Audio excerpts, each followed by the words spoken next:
नमस्कार, आप देख रहे हैं आपका अपना चैनल हिंदी खबर। मैं हूं आपके साथ सुनील सिंह पौरुष, लेकर हाजिर हूं आपका खास कार्यक्रम जो कहूंगा सच कहूंगा। उत्तर प्रदेश में 10 विधानसभा सीटों पर उपचुनाव होने जा रहा है, लेकिन उसमें पेच ये फंस गया कि 10वीं सीट जो मिल्कीपुर है वो किसी कारणवश अभी चुनाव वहां टला हुआ है। और ये बताया गया कि एक मामला है जो हाईकोर्ट में विचाराधीन है। इस वजह से यहाँ पर अभी निर्वाचन आयोग ने पत्ते नहीं खोले। यहाँ पर सीट को अभी ये नहीं बताया कि यहाँ चुनाव कब होगा। हालांकि ये रास्ता भी जल्दी साफ हो जाएगा, लेकिन उससे पहले समाजवादी पार्टी के मुखिया अखिलेश यादव ने तंज कसते हुए भारतीय जनता पार्टी पर सीधा हमला बोला। अखिलेश यादव की अगर माने और उनकी पार्टी के नेताओं की और गठबंधन की साथ ही कांग्रेस की माने तो ये बताया जा रहा है कि योगी आदित्यनाथ के साथ साथ पूरी भारतीय जनता पार्टी मिल्कीपुर में अवधेश प्रसाद से डरी हुई है। इसलिए भाजपा नहीं चाहती कि वहां पर अभी चुनाव हो। वो एक तरफा चुनाव कराने की मूड में है और अकेले उस पर चुनाव होने की जिज्ञासा जाहिर है, जबकि मामला अदालत में है। अब इसको लेकर सियासी बवंडर मचा हुआ है। भारतीय जनता पार्टी भी हमला कर रही है और कह रही है कि पिछली बार देखिए 2017 में वहाँ कमल खिला था और फिर से कमल खिलेगा। ये तमाम सारी विषयों को लेकर आज उत्तर प्रदेश में सियासी माहौल गरमाया हुआ है। मुद्दा क्या है, मुद्दा समझ लीजिए।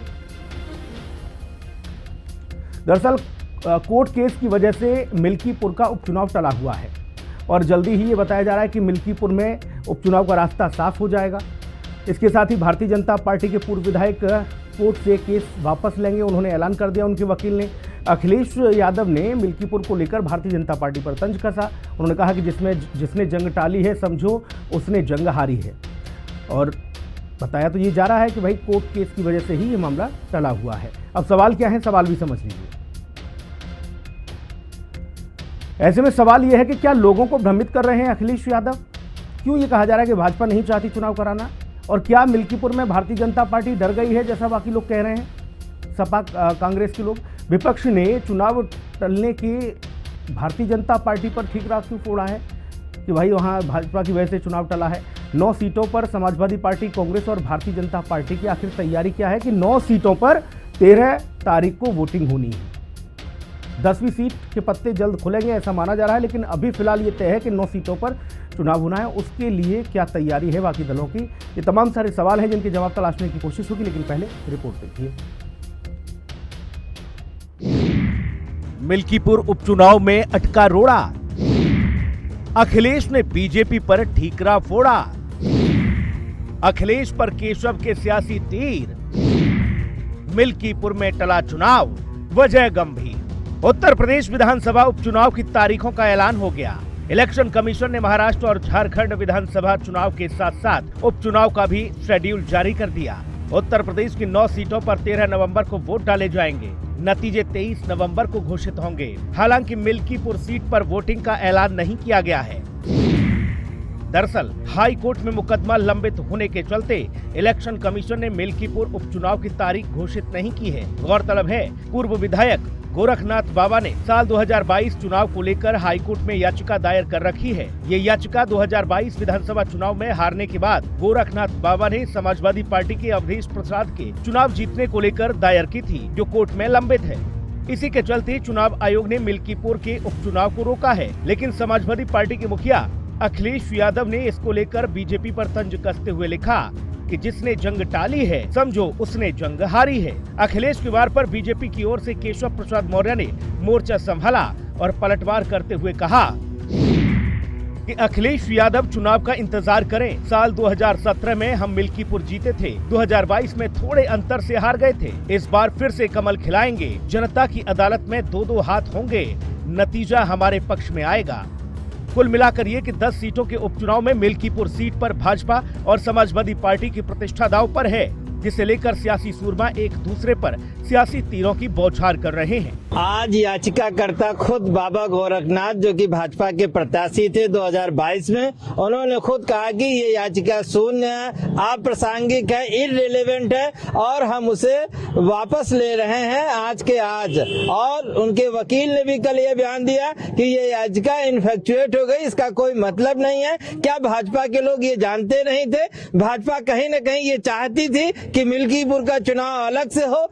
जिस सीट की जिम्मेदारी मुख्यमंत्री ने खुद ली है उस सीट पे चुनाव लड़ने की भाजपा हिम्मत नहीं जुटा पा रही है। तो आप इससे समझिए समाजवादी पार्टी का पीडीए कितना मजबूत है और उससे भाजपा कितना डरी हुई है। हार का डर इतना ज्यादा भारतीय जनता पार्टी के अंदर घर कर गया है कि वो 10 पूरी विधानसभा की जो उपचुनाव की सीट उस पर चुनाव नहीं करा पा रहे हैं। 9 सीटों पर उपचुनाव हो रहा है। चाहे जितनी कोशिश करें भाजपा के लोग, जनता के मन में जो नाराजगी है, इस प्रदेश के युवाओं के मन में जो नाराजगी है, किसानों के, महिलाओं के, दलितों, पिछड़ों, जिनको सबको भारतीय जनता पार्टी ने धोखा देने का काम किया है, वो नाराजगी मिटने वाली नहीं है। भारतीय जनता पार्टी के लोग तो बड़ा ट्रिपल इंजन 56 इंच का सीना लेकर घूम रहे थे। आज हिम्मत टूट गई। 9 की 9 उपचुनाव सीटों पर भाजपा हारेगी और मिल्कीपुर में जब अकेले चुनाव करेंगे जिसमें पूरी सरकार लगेगी, सरकार बनाम जनता चुनाव होगा, सबसे बड़ी और बुरी हार भाजपा की मिल्कीपुर में होगी। देखिए, अखिलेश जी की राजनीति का मकसद ही समाज को बांटना हो और समाज में विद्वेष फैलाना और द्वेष फैलाना। वो जिस तरह से हल्के स्तर की राजनीति कर रहे हैं और बिना सोचे समझे जो भ्रम में डालने की कोशिश जनता को कर रहे हैं, ये दुर्भाग्यपूर्ण है। लोकसभा चुनाव में उन्होंने कांग्रेस के साथ मिलकर ये किया और अब फिर यही कर रहे हैं। मिल्कीपुर का चुनाव जिस तरह से चुनाव आयोग ने कैंसिल किया है वो दूसरी वजह से अभी घोषित नहीं हुआ है और अखिलेश उसका दुष्प्रचार कर रहे हैं। ऐसे दुष्प्रचार से इतने गंभीर आदमी को, इतने बड़े पद पर रह चुके आदमी को बचना चाहिए और खासतौर से राष्ट्रीय अध्यक्ष बड़ी पार्टी के हैं, उनको बचना चाहिए। परंतु ये किस भ्रम के शिकार है, किस धोखे के शिकार है, ये जनता तय करेगी और आने वाले चुनाव में इनको आईना दिखाएगी। तो यूपी में उपचुनाव की तारीख 13 नवंबर तय है। माना जा रहा है कि जल्दी ही मिल्कीपुर में उपचुनाव का रास्ता भी साफ हो जाएगा। देखना होगा कि 10 सीटों के चुनावी मैदान में कौन मारता है बाजी और किसके हाथ रहेंगे खाली। फिलहाल तो मिल्कीपुर को लेकर उठे सियासी बवंडर ने कई सवाल खड़े कर दिए हैं। सवाल ये कि जब कोर्ट केस के चलते टला है उपचुनाव तो अखिलेश क्यों पैदा कर रहे हैं तनाव। सवाल ये भी कि क्या लोगों को भ्रमित कर रहे हैं समाजवादी पार्टी के मुखिया। और सबसे बड़ा सवाल ये कि क्या मिल्कीपुर में अवधेश प्रसाद से डर गई है बीजेपी। इन सवालों के जवाब आने अभी बाकी हैं। लखनऊ से विक्रम सिंह राठौर और राहुल श्रीवास्तव के साथ ब्यूरो रिपोर्ट, हिंदी खबर।